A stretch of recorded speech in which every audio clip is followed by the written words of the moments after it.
সাকরাইলে তৃণমূল কংগ্রেসের নির্বাচনী সভা।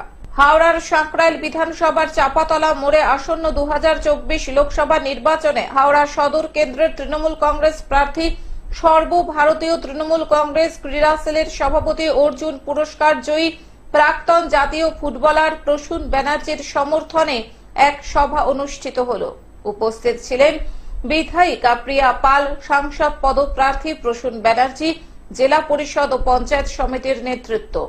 উপস্থিত সকল বক্তাই চতুর্থবারের জন্য হাওড়া সদর কেন্দ্র থেকে প্রসূন ব্যানার্জিকে ঘাসের ওপর জোড়া ফুল চিহ্নে ভোট দিয়ে বিপুল ভোটে জয়যুক্ত করার আহ্বান জানান।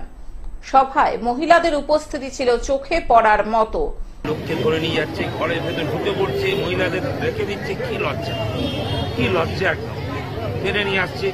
আরে এখন তো ইলেকশন হচ্ছে, এখন বন্ধ কর না ইডি সিডি, তারপর করবে। কোনোটা প্রমাণ করতে পারলি না, সবকে জেলে পুড়ে রাখছে। প্রমাণ তো হলো না, প্রুফ তো করতে পারলাম।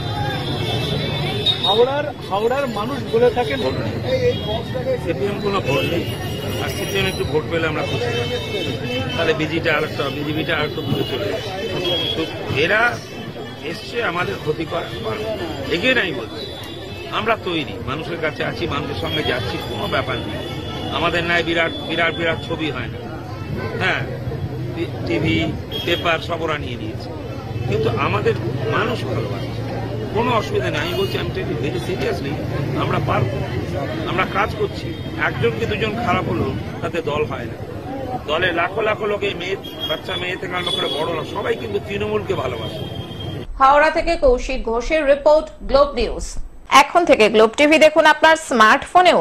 গুগল প্লে স্টোর অথবা অ্যাপল স্টোর থেকে ডাউনলোড করুন গ্লোব টিভি লাইভ অ্যাপ। এছাড়াও জিও টিভি অ্যাপ থেকেও দেখুন গ্লোব টিভি লাইভ।